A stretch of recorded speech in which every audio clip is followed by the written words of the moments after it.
예, 다음 주일은 맥주 감사 주일이죠. 다른 말로 77절이라고도 하고요. 오순절이라고도 합니다. 이스라엘 백성들에게 크게 세 절기가 있는데 6월절, 맥주절, 그리고 수장절이 있죠. 하나님이 늘 기억하면서 대대손손 이 절기를 지키라고 말씀했거든요. 우리가 의미 있게 의미를 알고 우리가 이 맥주 감사주의를 우리가 지킨다면 하나님 우리에게 넘치는 은혜로 함께 하실 줄로 믿습니다. 광야 같은 그 삶 가운데서 하나님이 지금까지 우리를 인도해 주시지 않았습니까?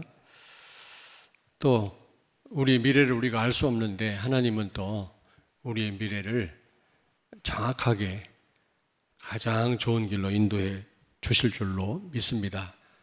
그걸 기대하면서 이스라엘 백성들이 광야 생활을 하면서 그 사람의 어떤 힘이나 능력으로는 절대로 살 수 없는 그곳에서 하나님이 반석에 물을 터뜨려서 먹게 하시고 또 만나를 먹게 하시고 그리고 밤에는 불기둥으로 낮에는 구름기둥으로 인도하시지 않았습니까?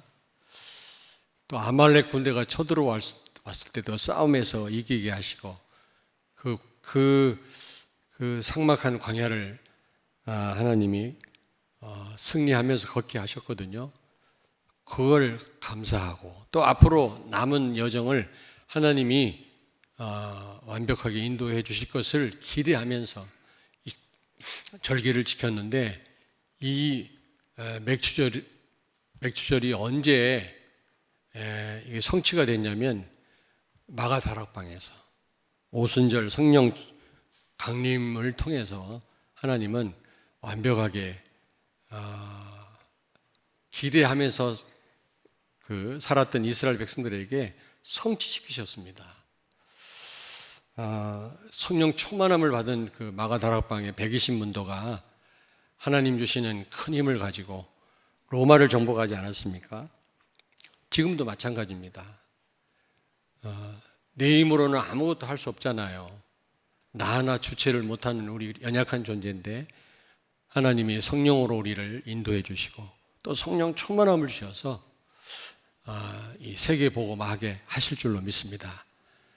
그걸 기대하면서 지금까지 인도해 주신 거 감사하고 앞으로 우리를 인도하셔서 237 나라와 5천 종족을 살릴 것을 기대하면서 우리가 맥주 감사 주의를 우리가 지켜야 되겠습니다. 우리는 상대적인 감사를 하잖아요. 뭐 일이 잘 풀리면 감사하고 안 되면 좀 낙심하고 그러는데 다니엘은 죽을 줄 알고도 하나님 앞에 감사하며 기도했다 그랬거든요. 우리에게 이러한 절대적인 감사 여러분에게 회복되는 기회가 되기를 바랍니다. 아멘. 잘 돼도 안 돼도 감사할 수 있다면 어떻게 사단이 우리를 건드릴 수가 있겠습니까? 그런 자에게 하나님이 축복하실 수밖에 없잖아요. 그런 말이 있잖아요. 자녀들에게 뭘 선물을 했는데 그게 좋든 나쁘든 부모님이 마음을 담아서 선물했다면 감사합니다, 고맙습니다. 그럴 때 또 뭔가를 또 사주고 싶어요. 그런데 감사할 줄 모른다. 그러면 그 다음부터는 아마 사주기 싫겠죠. 마찬가지예요, 여러분요. 새로운 응답이 언제 옵니까? 우리가 절대적인 감사를 할 때.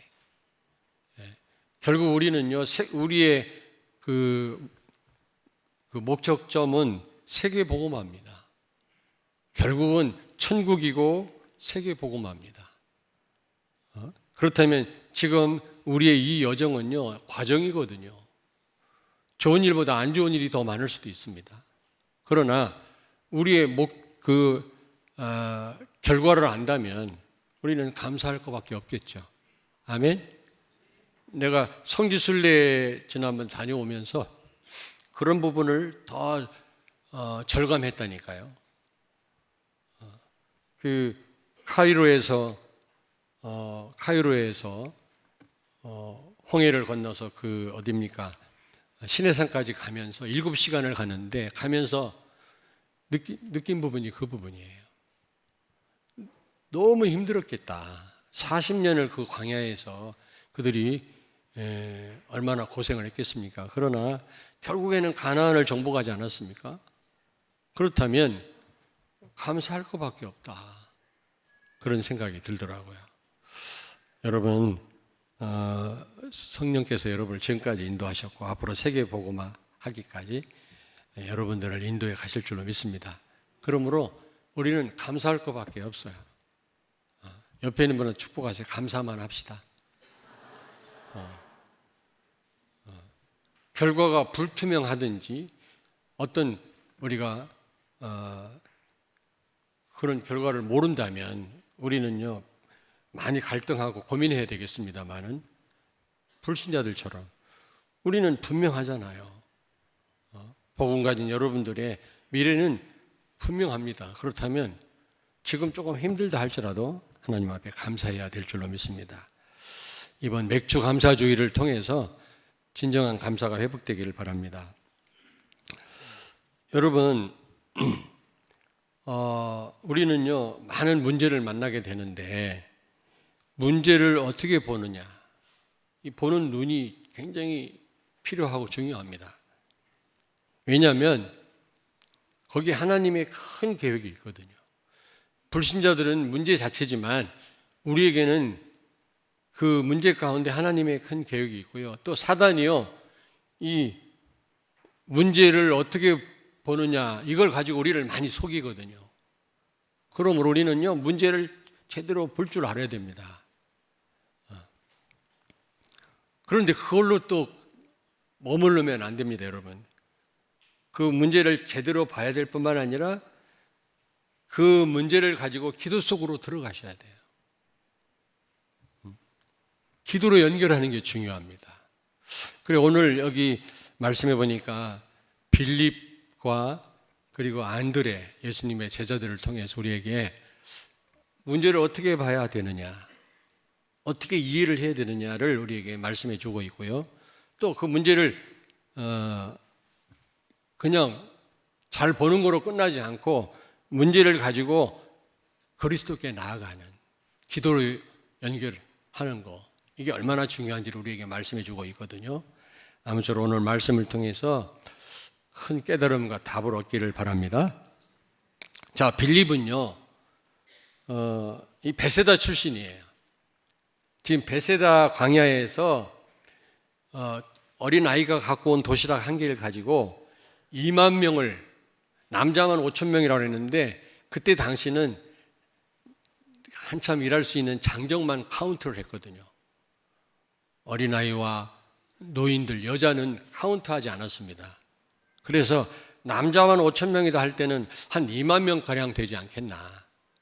근데 2만 명을 어린아이가 갖고 온 도시락 한 개로 배불리 먹게 하고 12광주리가 남았다니까요. 이런 기적이 일어난 겁니다. 표적이.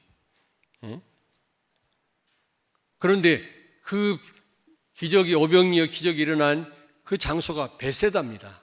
송지순례 참여하는 분들은 아마 확인하실 겁니다. 베세다에 광야를 밟을 겁니다. 여러분의 발로. 그런데 이 빌립이 그 지역 출신이라니까요. 그러므로 그 지역에 대해서 잘 알까요? 모를까요? 잘 알겠죠.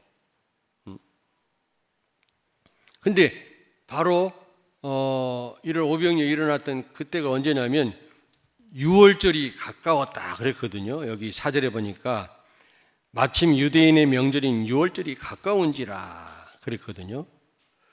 여러분, 이스라엘 나라에 3대 절기가 있는데 그중 첫째가 6월절 아닙니까? 도대체 6월절이 어떤 날입니까? 왜 계속해서 생각하고 기념하라고 했습니까?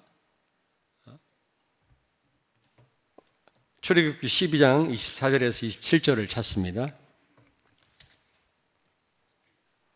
너희는 이 일을 규례로 삼아 너희와 너희 자손이 영원히 지킬 것이니 너희는 여호와께서 허락하신 대로 너희에게 주시는 땅에 이를 때에 이 예식을 지킬 것이라.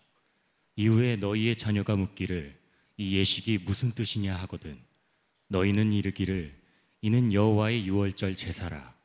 여호와께서 애굽 사람에게 재앙을 내리실 때에 애굽에 있는 이스라엘 자손의 집을 넘으사 우리의 집을 구원하셨느니라 하라 하매 백성이 머리 숙여 경배하니라. 아멘. 아멘. 유월절 절기를 계속 지키라는 겁니다. 자녀에게 유월절의 의미를 설명해 주면서 계속 지키라고 하나님 말씀하는 내용이거든요. 유월절 날 어떤 일이 일어났습니까? 이스라엘 백성들이 420년 동안 30년 동안 애굽에서 노예로 있었잖아요. 이제 모세가 찾아가서 내 백성을 데리고 나가겠다. 우리 고향, 우리 본토 가나안 땅으로 가겠다 그랬더니 바로 왕이 허락하지 않습니다. 계속 그들을 노예처럼 일을 시켰거든요. 그때 하나님이 재앙을 내리셨잖아요. 계속 10가지 재앙을 내리셨는데 9가지 재앙을 내려도 바로는 이스라엘 백성들 나아가는 것을 출애굽하는 것을 거절했습니다. 근데 마지막 재앙이 뭐죠?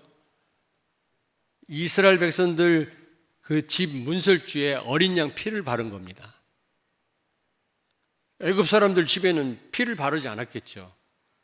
근데 이 어린 양 피는 예수 그리스도를 상징합니다. 예수 그리스도의 십자가의 피를 상징하거든요. 이 피를 바르니까 그날 밤에 장자를 죽이는 천사가 그 피 바른 집은 패스 오브 더 월 넘어갔다고 그랬어요.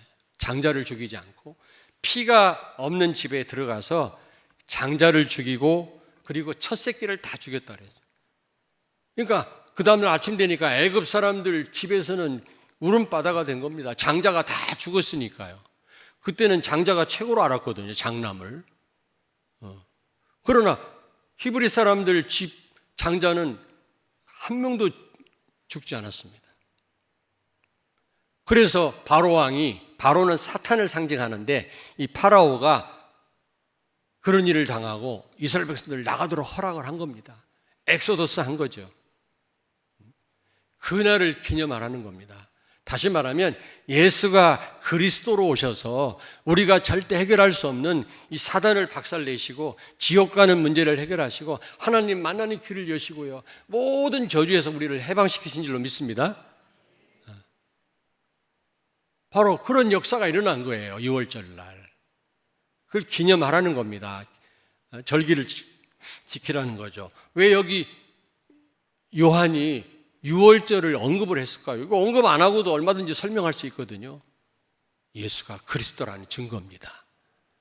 근데 제가 볼 때는 이 빌립이요, 이 언약을 놓친 것 같아요. 예수가 그리스도라고는 어렴풋하게 알긴 알았습니다만은 제대로 못 잡은 것 같아요. 지금 문제만 봤지요, 문제만. 이는 베세다 출신이니까요. 그 지역을 잘 압니다. 자, 예수님이 시험했다고 그랬거든요, 여기요. 예? 6절에 보니까 빌립을 시험하셨다 그 말. 시험이란 말은 템프테이션이 아닙니다. 테스트입니다. 테스트를 하신 거예요. 왜 테스트를 하셨을까요? 그의 믿음을 확인하시려고 한 거죠. 문제를 제대로 파악하고 이해하고 보고 있는지 보지 못하는지를 확인하시기 위함이라는 거 아닙니까? 시험하셨단 말은. 근데 빌립이 볼 때요, 자기가 이 동네 출신 아닙니까? 이 지역에서는 2만 명을 먹일 수 있는 음식이 있을 수도 없고요, 돈도 없어요 지금. 그래서 예수님께 할 수 없다고 지금 고백하지 않습니까? 민수기 13장 32절 33절을 찾습니다. 이스라엘 자손 앞에서 그 정탐한 땅을 악평하여 이르되 우리가 두루 다니며 정탐한 땅은 그 거주민을 삼키는 땅이요 거기서 본 모든 백성은 신장이 장대한 자들이며 거기서 네피림 후손인 아낙 자손의 거인들을 보았나니 우리는 스스로 보기에도 메뚜기 같으니 그들이 보기에도 그와 같았을 것이니라. 아멘. 아멘. 여러분, 가나안 정복 전에 12명의 정탐꾼을 보냈잖아요. 각 지파에서 한 명씩. 선발을 해가지고 보냈는데 40일 동안 정탐하고 돌아왔어요. 돌아왔는데 여호수아 갈렙 빼놓고 10명의 보고입니다. 오늘 이 읽은 말씀이. 우리가 막 악평했다 그랬어요. 그냥 좋게 설명한 게 아니라 거기 들어갔다가 우리 다 죽는다. 우리가 가서 보니까 그 이스라엘 백성들은 청동기 문화거든요. 근데 그 가나안 땅의 7 족속은 철기 문화 가운데 있었거든요. 여러분, 청동기보다 철기가 더 강하거든요. 철로 만드는 무기를 다 들고 있고 훈련된 병사들이 어마어마한 성을 짓고 버티고 있더라는 겁니다. 우리는 메뚜기 같다. 우리 갔다가는 맞아 죽는다. 안 된다. 그것도 그냥 조용히 말한 게 아니라 막 악평하면서 막 그렇게 지금 보고를 한 겁니다. 근데 여호수아 갈렙은요, 조금 이따 읽겠습니다마는 정반대 아닙니까? 거기 가니까 너무 아름다운 땅이다. 하나님이 우리에게 주신다고 한 땅이다. 하나님 기뻐하시면 우리에게 주실 것이다. 그들은 우리의, 오늘 이 성경에는 뭐라고 되어 있어요? 먹이다 그랬는데요. 그 앞전 개역 성경에는요, 밥이다 되어 있거든요. 나 밥이 그 제대로 번역한 거라고 생각해요. 다 된 밥이란 말 있잖아요. 먹이보다는 밥이란 말이 더 적합한 해석이 아닌가. 다 된 밥, 그냥 밥은 어떻게 하면 돼? 요리할 필요 있어 없어? 그냥 먹으면 돼? 안 돼? 내가 질문이 이상한가? 먹으면 돼, 밥은. 여러분, 요리할 필요 없이 그냥 먹으면 돼요. 그냥 우리가 들어가면 돼. 하나님이 약속하셨어. 아니, 똑같은 그 가나안 땅을 보고 와서 이렇게 다르게 볼 수가 있습니까, 여러분? 그러나 사실입니다, 여러분. 교회 안에 똑같은 사건이 일어나고 여러분 개인적으로 사건이 일어나도 어떤 분은 이렇게 해석하고 어떤 분은 이렇게 또 보는 분이 있어요. 너무 다르게 보는 경우가 많아요. 그래서 어떤 분은 굉장히 그걸 통해서 응답하고 어떤 분은 굉장히 손해보는 경우를 많이 봅니다.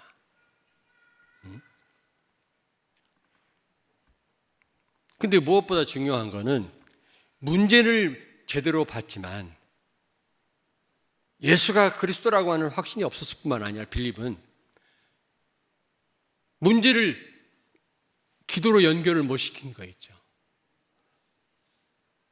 문제를 해석이 안 되면 그래도 예수님께 어떻게 하면 좋죠? 라고 물어보고 주님 도와주세요 라고 부탁했어야 되는데 안 된다고만 한 거 있죠. 오늘 여기 말씀해 보니까 여기 7절에 보니까 저들한테 돈을 걷어도 안 됩니다. 돈도 없고 우리는요. 이 지역을 내가 잘 알아요. 어디서 이 많은 사람 먹일 만한 음식을 구할 데가 없습니다. 우리가 그렇게 생각하죠. 안 된다고 생각하죠.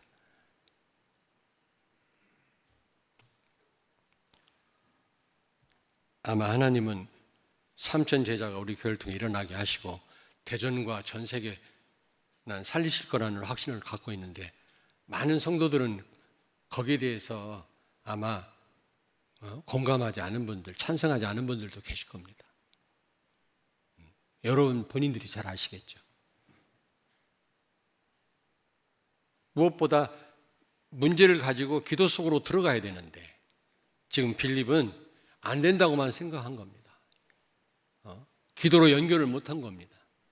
그런데 여러분 여기 또 안드레라는 사람이 나오잖아요. 이 안드레도 이 베드로의 형제인데 이 안드레도 베세다 출신이에요. 똑같이 빌립처럼. 그래서 그 지역에 대해서 너무 잘 아는 사람이었습니다. 근데 이 안드레는요, 다른 점이 뭐냐? 어린아이 도시락을 엄마가 싸줬나 봐요, 아마. 떡 5개와 물고기 2마리를 조리해가지고, 근데 이스라엘 나라 가면은 주머니 빵이 있어요, 주머니 빵. 이게 동그란 빵이 있는데, 이게 그 속이 비었어요. 한쪽이 입구가 있고, 거기다 이렇게 뭘 넣어서 이렇게 먹는 거 있어요. 아마 가시면 신물나게 드실 겁니다. 빵이 있어요. 그 빵에다가 뭘 넣어가지고 이렇게 해서 먹는 게 있어요.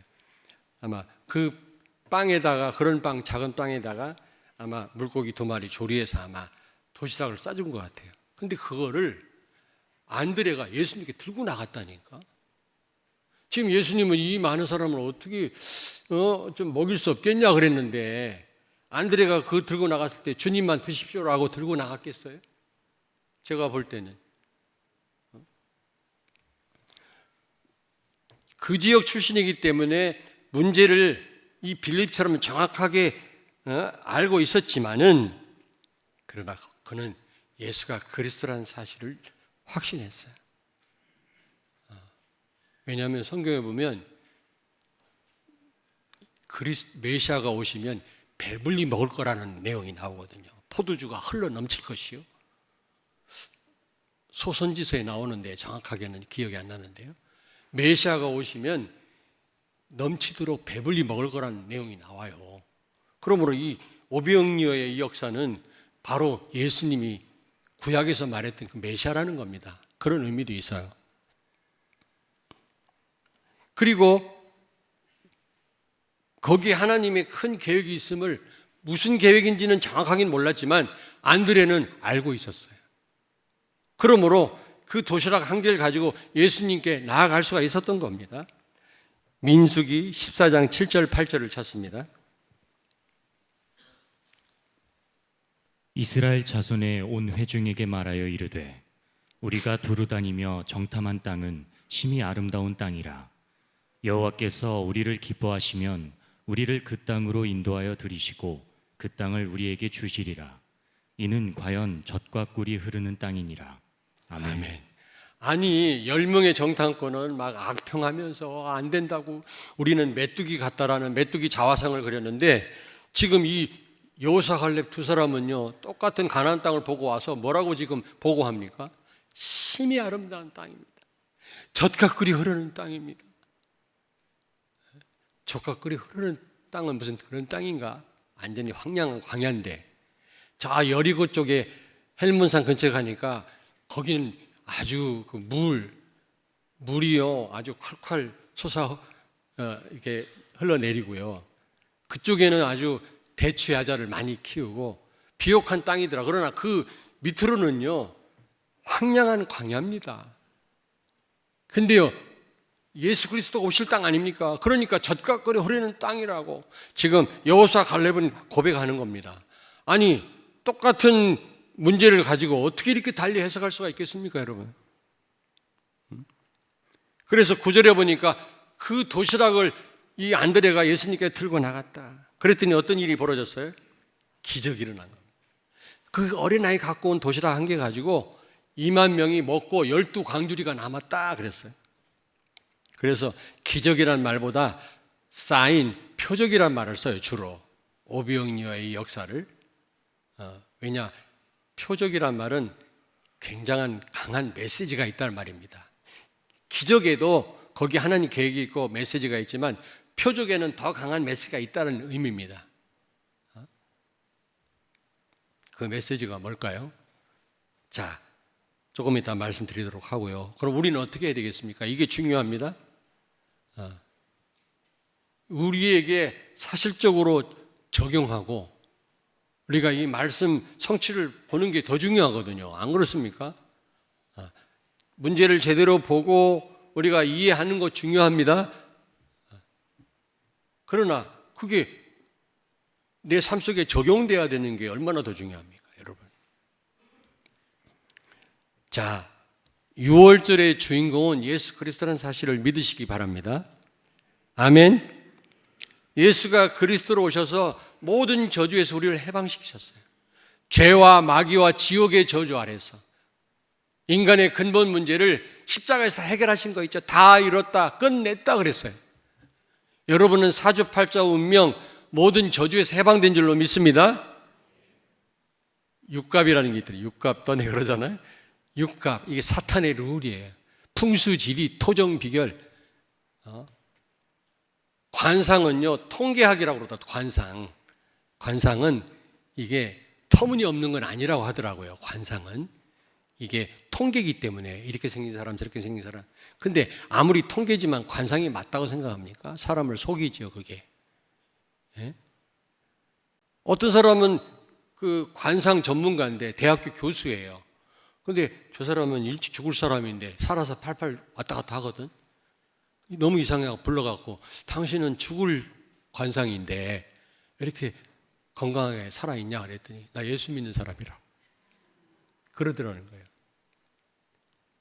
여러분, 통계학이 다 맞습니까? 그렇지 않습니다. 관상학 그러는데요, 대학에서 가르치는 데도 있다고 하는데 다 속이는 거예요. 그런 모든 사탄의 룰에서 완전히 우리가 해방된 줄로 믿습니다. 우리는 뭐 일진이 사납다, 재수 있다 없다, 날 잡아서 이사가고 필요 없어요. 우리는요, 사탄의 룰, 죄와 사망의 법에서 해방하였음이니라. 다 끝났어요, 여러분요. 그리고 아담과 하와가 상실했던 하나님 자녀된 축복을 다 회복하셨어요. 그 축복이 우리에게 와 있는 줄 믿습니다. 여러분과 나는 하나님 자녀예요. 우리에게 엄청난 모든 축복이 다 와 있습니다. 하나님의 축복이 나의 축복이에요. 왜냐? 자녀니까. 여기에 대한 확신을 가지시기 바랍니다. 6월절 그러면 모든 저주에서 해방됐고 모든 축복이 회복됐다. 6월절의 주인공은 예수 그리스도다. 오늘 여기 보니까 6월절에 대한 언급이 있지 않습니까? 근데 빌립은 이 언약을 놓친 거예요. 안드레는 여기 성경은 기록되고 있지 않지만 예수님께 들고 나갔다라는 말은, 아니 도시락을 들고 지금 장난치는 겁니까? 아니잖아요. 뭔가 이 도시락을 가지고 이 수만 명을 먹일 수 있다는 확신 가지고 나갔다고 나는 생각합니다. 설명은 안 되어 있지만 그 말은 예수가 그리스도라는 사실 아닙니까? 구약에서 메시아가 오시면 배불리 먹는다는 내용이 있거든요. 거기에 대한 확신을 가지고 나간 거예요. 지금 예루살렘에 포도주가 흘러넘치리라, 메시아가 오시면. 그런 내용이 있다니까. 예수가 그리스도, 왕, 제사장, 선지자 세 가지 직분을 가지고 오셔서 인간의 모든 문제 회복하시고 우리가 상실한 모든 축복을 다 회복하신 줄로 믿습니다. 여기에 대한 확신을 가지시라고. 한번 따라서 하십시다. 나는 하나님의 자녀다. 나는 모든 저주에서 해방됐다. 그러므로 여러분에게는 아무 문제가 없어요. 그래서 여러분은 문제를 잘 보고 잘 이해하셔야 돼요. 빌립을 예수님이 시험하셨다는 말은 거기에 뭔가 큰 계획이 있다는 말 아닙니까?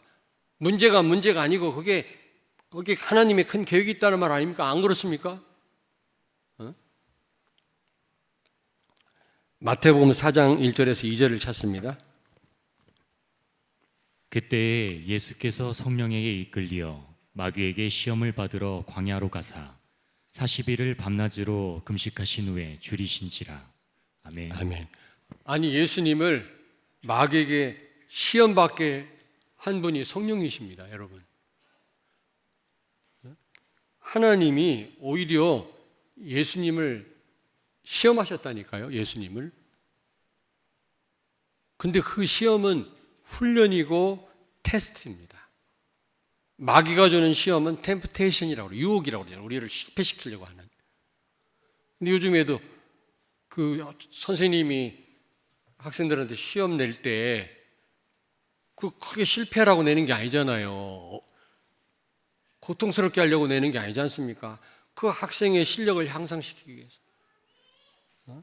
근데 요즘에 그 킬러 문항이라고 그래가지고 학교에서 배우지 교과서에 나오지 않는 막 어려운 문제를 막 개발해가지고 내가지고 말이지, 돈을 수억 주고 그걸 들어야만 대학에 붙게끔 해가지고 가난한 학생들은 대학도 못 가게 만들어 놓고, 좋은 대학에.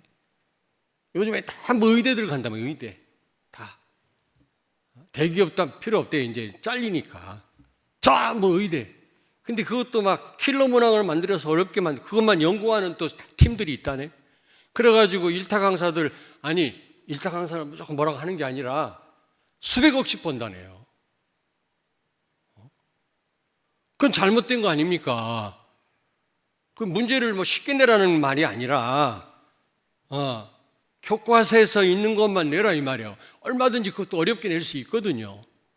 없는 문제를 만들어 가지고 그 공부를 돈을 쏙 들여가 돈을 내 가지고 그걸 배우지 않으면 못하게 만드는 건 이거는 잘못된 거 아닙니까, 여러분? 돈 많은 사람만 할 수 있잖아요.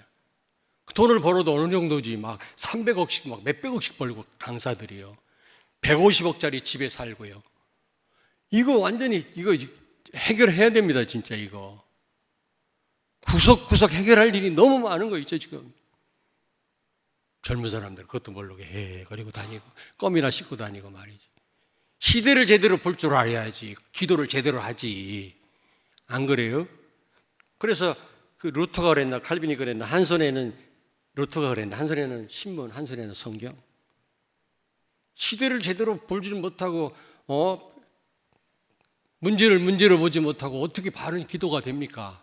안 그래요? 아니 여러분들한테 뭐라는 게 아니라 깝깝해서 그러는 거예요. 깝깝해서. 킬러 문항은 학생 망하라고 하는 거지 그거는. 그러나 선생님이 문제 내는 거는요 학생을 위한 거예요. 여러분 하나님 자녀에게 내는 문제는 문제가 아니라니까. 그게 테스트예요. 훈련이에요. 아멘. 예수님도 성령에 이끌려서 시험 들으셨다면 우리가 만나는 문제는 하나님이 주신 문제예요. 마귀를 통해 주셨던 간에. 자, 아까 말씀드렸는데 예수님이 이 땅에 오셔가지고 마귀를 아예 그냥 지옥에 가둘 수도 있었거든요. 마귀는 없앨 수 있는 존재가 아닙니다. 우리도 그렇고 시작은 있지만 끝이 없어요. 우리도요. 그러나 마귀를 가둘 수는 있거든요. 지옥에. 아니 처음 오셔가지고 마귀를 가둬버리지 왜 활동을 허락해가지고 우리를 괴롭게 해요, 여러분? 마귀가 아예 그냥 처음부터 예수님 오셔가지고 마귀를 완전 박살내버리시지. 권세만 박살내고 활동은 허락하셨거든요. 믿는 자에게, 그리스도 정확하게 믿는 자에게는 권세를 못 사용해요, 마귀가. 그걸 무력화시켰거든요. 그러나 불신자들은 마귀가 마음대로 갖고 놀잖아요. 우리를 공격하고요. 왜 그걸 허락했을까? 하나님 바라보라고. 마귀한테 땡큐 별 마치 할 필요는 없지만 마귀가 좋은 일을 많이 해요. 우리로 하여금 누구 바라보도록? 하나님 바라보도록. 여러분이 성지순례 가면은, 자, 성지순례 가면은요, 그 무기또라고 있어. 아마겟돈이라고 이 요한계시록. 갈멜산에서 올라가서 보면 저 밑에 무기또 평야가 보여요. 거기서 어마어마한 전쟁 7번, 작은 전쟁까지 46번 거기서 전쟁이 일어났다는 거예요. 그래서 주변에 있는 동네 사람들은 유대인인지 그리스 사람인지 로마 사람인지 라틴의 계통인지 몰라요. 혼혈족이라 완전히. 왜냐? 강대국들이 쳐들어 막 전쟁이 일어나면서 여자들을 건드려 놔가지고 애를 낳아가지고요. 도대체 어떤 종족인지는 몰라요. 물론 자 바벨론에 끌려갔던 사람들은 완전 유대인의 혈통을 갖고 있지만 그 외에는 잘 모른대 도대체 이게 진짜 유대인인지 아닌지.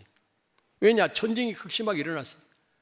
근데 이스라엘 나라가 그런데 그렇게 아주 안 좋은 자리에 그 나라가 자리를 잡고 있더라.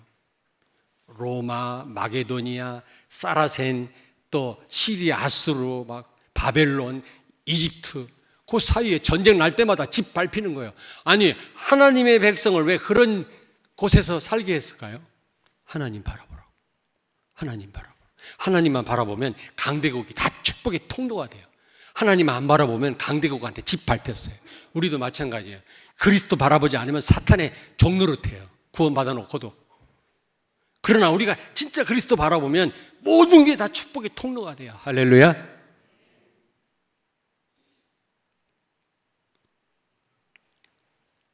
요한복음 6장 6절을 찾습니다. 그 앞에 바로 있죠. 우리 본문. 이렇게 말씀하심은 친히 어떻게 하실지를 아시고 빌립을 시험하고자 하심이라. 아멘. 자, 예수님도 시험하신다는 말 다시 여러분 마음에 담으세요.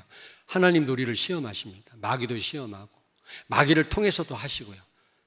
어쨌든 마귀가 주는 유혹이든지 하나님이 주시는 시험이든지 다 하나님으로부터 시작됐다는 걸 아시고 테스트로 보시면 돼요.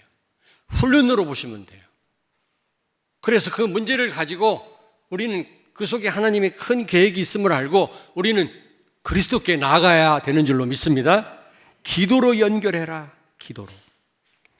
요한복음 16장 24절을 찾습니다. 지금까지는 너희가 내 이름으로 아무것도 구하지 아니하였으나 구하라. 그리하면 받으리니 너희 기쁨이 충만하리라. 아멘. 요한복음 14장 14절 찾습니다. 내 이름으로 무엇이든지 내게 구하면 내가 행하리라. 아멘. 아멘. 여러분, 무엇이든지 구하라. 내 이름으로 구하면 이루리라. 그리고 기쁨이 충만하리라 그랬어요. 내가 행하리라 그랬어요. 여러분, 어떤 문제를 만나든지 여러분 그 문제를 우리가 바로 제대로 봐야 되겠습니다만은 제대로 해석하고 본 것으로 끝나지 말고 그 문제를 가지고 그리스도께 나아가시기를 바랍니다. 그렇다면 하나님이 그 문제를 통해서 굉장한 하나님의 그 숨은 계획을 알게 하실 줄로 믿습니다. 여러분, 오병이의 기적이 일어났잖아요. 여러분 보세요. 도시락 한 개로 그 2만 명을 먹였는데 얼마나 역부족입니까? 도시락 한 개 가지고. 어제도 여러분들이 막 그 렘넌트 데이 말씀 듣고 어제 인턴십을 들었는데 얼마나 유익되는지 몰라요, 진짜. 너무너무 유익되더라고요, 여러분요. 그런데 끝나고 난 다음에 다들 청소하시고 막 위에 낙수로 막 하시고 왁스 바르시고 우리 여전도 회원들 수고 많이 하실 거예요. 막 재촉이 가지고 막 정리하고 굉장히 더러웠었는데 깨끗하더라고. 그런 다음에 치킨을 드시라고 하더라고요, 치킨. 맛있게 잡수도 많으니까. 근데 좀 부족해갖고 더 주문해서 드셨는데 여러분 도시락, 작은 도시락 한 개 가지고 어제 그렇게 많이 시켰는데도 부족해서 또 주문을 했거든요. 요만한 도시락 한 개 가지고 어떻게 2만 명 먹입니까? 너무나 역부족 아닙니까? 말도 안 되잖아요. 아니 갈릴리 출신 여러분 어부나 하던 사람들 세리, 마태 이런 사람들 가지고 세계복음화 말이 됩니까 이게요? 얼마나 역부족입니까? 그 무식한 제자들이 어떻게 세계를 정복해요? 세계복음화를 합니까? 말도 안 되는 일 아닙니까? 그러나 예수님이 도시락 한 개 가지고 다 먹이고 남았잖아요. 우리 주님 우리와 함께 하신다면 우리가 어떤 가운데서도 이 그리스도 언약 붙잡고 기도한다면 하나님은 237 나라 5천 종족 살리게 하실 줄로 믿습니다. 아멘. 이게 바로 하나님이 예수님이 빌립이나 제자들이 깨닫길 원하시는 겁니다. 예수가 바로 그리스도일 뿐만 아니라 정말 주님이 함께 하신다면 세계 복음화 되어진다라는 겁니다. 근데 이런 역사가 일어났는데 여러 사람들이 무리들이요 예수님을 임금 세우려고 그랬어요. 임금으로. 왜냐? 임금으로 세우면 잘 먹고 잘 살 것 같아서. 이 수많은 사람을 도시락 한 개로 먹이는 걸 보니까 이분을 임금 세우자. 그랬더니 15절 보세요. 여기 6장 15절. 임금 세우려고 하는 걸 아시고 예수님이 산으로 도망가셨어요. 산으로 떠나가시니라 그랬는데 제가 볼 때는 도망가셨다. 동기를 가지고 예수님을 막 응답받고 나니까. 여러분, 우리는 응답에 머물러서는 안 돼요. 응답에 들떠서는 안 된다니까. 우리는 응답을 통해서 예수가 그리스도구나. 이런 부분을 우리가 확인해야 될 뿐만 아니라 세계 복음화를 꿈꿔야 될 줄로 믿습니다. 그랬더니 꿈을 깨라는 말로 알아듣더라고. 그게 아니라 꿈을 꿔라. 응답을 통해서 예수가 그리스도구나. 그렇다면 부족한 무드랭이 같은 나지만 하나님은 나를 통해서 전 세계를 살리시겠구나. 여기에 대한 확신을 가지란 말이죠. 우리 어린 렘넌트들이 문제 속에서 기도하다가 응답이 오면 그걸 들떠가지고 기쁨으로 끝날 게 아니라 예수가 그리스도 맞네. 그렇다면 그분이 나와 함께 하신다면 나는 237 나라 5천 종족을 살릴 수 있겠구나. 기도해야 되겠구나. 이런 새로운 시작이 돼야지. 응답 자체로 만족하고 끝나면 안 되지 않습니까? 아무쪼록 여러분에게 이런 안드레와 같은 역사가 그런 응답이 있기를 주의 이름으로 축원합니다. 기도하겠습니다. 살아계신 주님, 은혜를 감사합니다. 어떤 문제든 거기에 하나님의 큰 계획이 있음을 알고 예수가 그리스도임을 알고 기도 속으로 깊이 들어가게 해 주옵소서. 문제를 통해 정말 더 세계복음화의 비전을 품게 하시고 예수가 그리스도임을 더 깊이 확인하는 기회 되게 해 주옵소서. 예수님의 이름으로 기도하옵나이다. 아멘.